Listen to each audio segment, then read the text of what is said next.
In the late 60s and early 70s, the Tiffany Theater owned certain cultural real estate that made it stand out from the other big cinemas in Hollywood.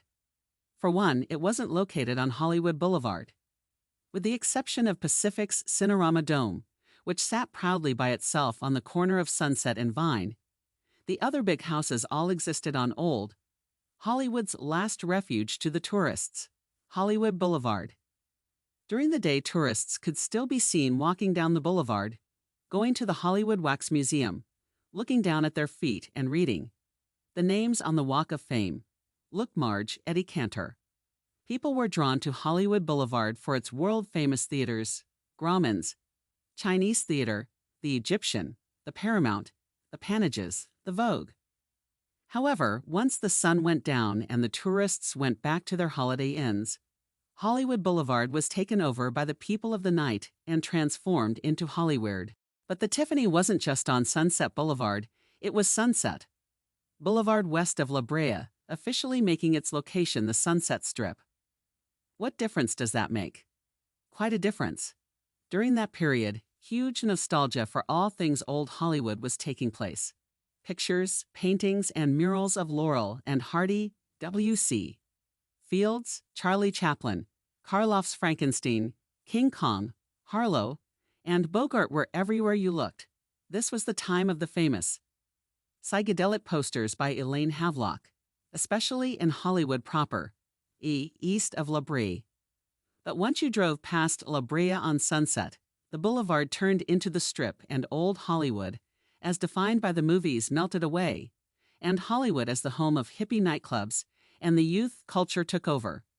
The Sunset Strip was famous for its rock clubs, the Whiskey, A Go-Go, the London Fog, Pandora's Box, Asterisk, and right there among the rock clubs, and across the street from Ben Frank's coffee shop sat the Tiffany Theater. The Tiffany didn't show films like Oliver, Airport, Goodbye, Mr. Chips, Chitty Chitty Bang Bang, The Love Bug, or even Thunderball.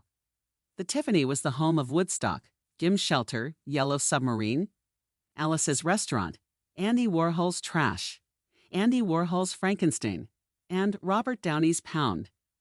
These were the movies that the Tiffany played, and while the Tiffany wasn't the first theater in Los Angeles to play the Rocky Horror Picture Show, or even the first one to have regular midnight screenings, in terms of the legend the film would become, it was the first cinema engagement where much of what constituted the Rocky Horror phenomenon really exploded. Coming in costume, shadow cast performing, callbacks, theme nights, etc. Throughout the 70s, the Tiffany would continue to be the counterculture home for head flicks.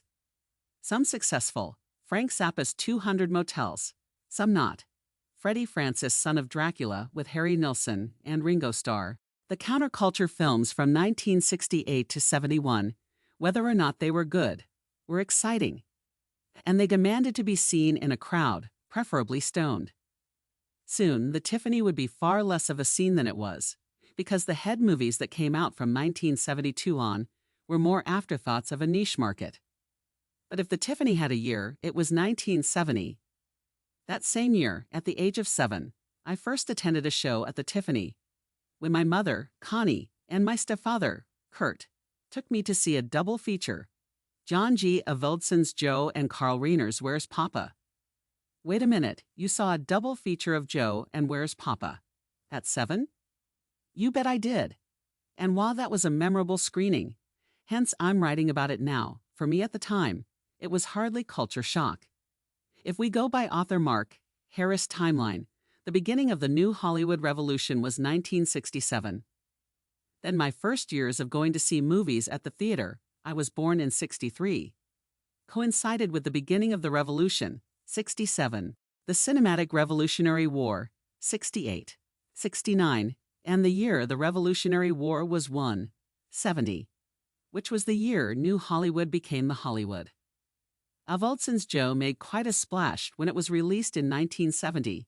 It was an undeniable influence on Taxi Driver. Unfortunately, in the last 50 years, this powder keg of a picture has kind of faded away. The film tells the story of a distraught upper-middle-class father, played by Dennis Patrick, who loses his daughter, Susan Sarandon, in her motion picture debut, to the hippie, drug culture of the era. While visiting the disgusting pad his daughter shares with her scumbag junkie boyfriend, Patrick ends up bashing his head in. She's not there at the time. While sitting in a tavern, trying to come to grips with both the violence and the crime he committed, he meets a racist, loudmouth blue-collar hard hat worker named Joe, played in a star-making performance by Peter Boyle. Joe is sitting at the bar, drinking his beer after work, carrying on a profanity-filled America love it or leave it rant about hippies, black folks, and society circa 1970 in general. Nobody in the working-class tavern is paying attention to him. The bartender even tells him, obviously not for the first time, Joe gives us all a break. Joe's diatribe ends with the sentiment that somebody ought to kill 'em all. The hippies. Well, Patrick just did, and, in an unguarded moment, makes a bare-room confession that only Joe hears. What follows is the strangely antagonistic, yet symbiotic, relationship between the two different men from two different classes.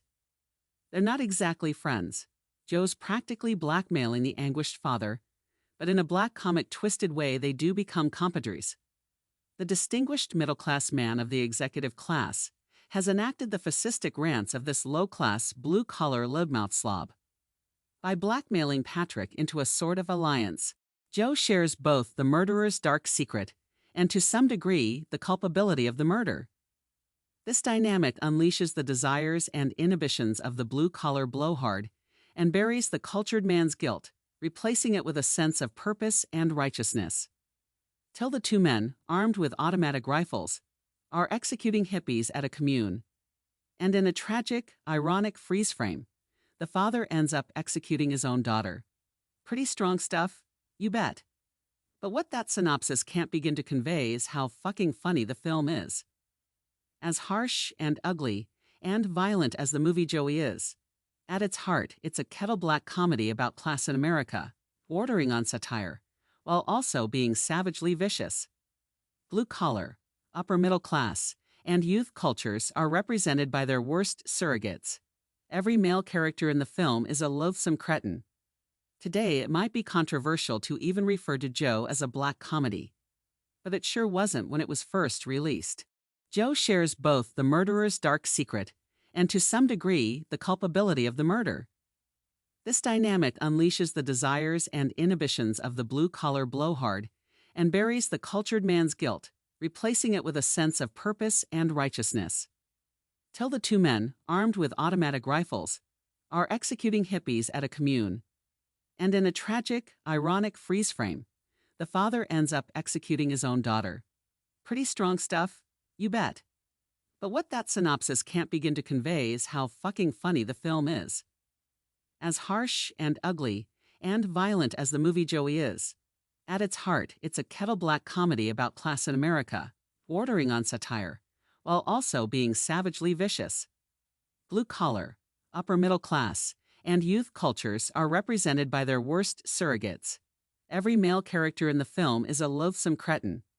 Today, it might be controversial to even refer to Joe as a black comedy. But it sure wasn't when it was first released.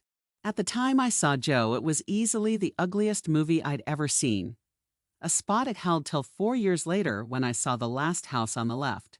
Frankly, it was the squalor of the apartment. The two junkies at the beginning lived in that creeped me out the most. In fact, it made me a little sick to my stomach. Even the rendering of the junkie apartment in the Mad magazine spoof made me a little ill. And the audience at the Tiffany Theater in 1970 watched the early section of the film in silence. But once Dennis Patrick enters the tavern, and Peter Boyle's Joe enters the movie, the audience started laughing. And in no time at all the adult audience went from repulsed repose to outright hilarity. I remember they laughed at pretty much every fucking thing Joe said. It was a superior laugh. They were laughing at Joe. But they were laughing with Peter Boyle, who enters the movie like a force of nature, and the talented screenwriter Norman Wexler gives him a bunch of outrageous lines. Boyle's comedic performance alleviates the picture's one-note ugliness. It doesn't make Joe likable, but it does make him sort of enjoyable. Avildsen, by combining Peter Boyle's bravura comic performance with this grim trashologue, produces a cocktail mixed with piss that's disturbingly tasty. Joe saying fucked up shit is a crack up. Like with Freebie and the Bean. A few years later, audiences might feel guilty for laughing, but I'm here to tell you, laugh they did. Even 7-year-old little me laughed. Not because I understood what Joe was saying or was appreciating Norman Wexler's dialogue. I laughed for 3 reasons. 1, the room full of adults were laughing. 2, even I was able to plug into the comic vibe of Boyle's performance. And 3, because Joe cursed all the time and there's few things funnier to a little kid than a funny guy cussing up a storm. I remember, just as it seemed the laughter in the tavern scene had started to calm down, Joe gets up from the bar stool and moves over to the jukebox to drop some coins in. And as soon as he gets a look at all the, I assume, soul music on the jukebox's playlist, he yells out, "Christ, they even fucked up the goddamn music." The audience of the Tiffany Theater burst out laughing even harder than before. But after the bar scene was over, and sometime after Dennis Patrick and his wife go over to Joe's house for dinner, I fell asleep. So I missed the whole scene where Joe and his newfound acolyte go on a hippie-hunting murder spree, a fact my mother was thankful for. On the ride home that night, I remember my mother telling Kurt, "I'm glad Quint fell asleep before the end. I wouldn't have wanted him to see that ending." In the back seat I asked, "What happened?" Kurt filled me in on what I missed. Well, Joe and the father ended up shooting a bunch of hippies. And in the mess, the father ended up shooting his daughter. "The girl hippie from the beginning?" I asked. "Yes." "Why did he shoot her?" I asked. "Well, he didn't mean to shoot her," he told me. Then I asked, "Was he sad?" And my mother said, "Yes, Quentin, he was very sad." Well, I might have slept through the second half of Joe, but once the movie was over and the lights came on, I woke up. And in no time at all the second movie on the Tiffany double feature started, the more overtly comedic Where's Papa? And right from the get-go, when George Siegel puts on a gorilla suit and Ruth Gordon punches him in the nuts, this movie had me. At that age, the height of comedy was a guy in a gorilla suit, and the only thing funnier than that was a guy getting punched in the nuts. So a guy in a gorilla suit getting punched in the nuts was the absolute pinnacle of comedy. No doubt, this movie was going to be hysterical. As late as it was, I was going to watch this movie all the way to the end. I've never seen Where's Papa all the way through since that screening.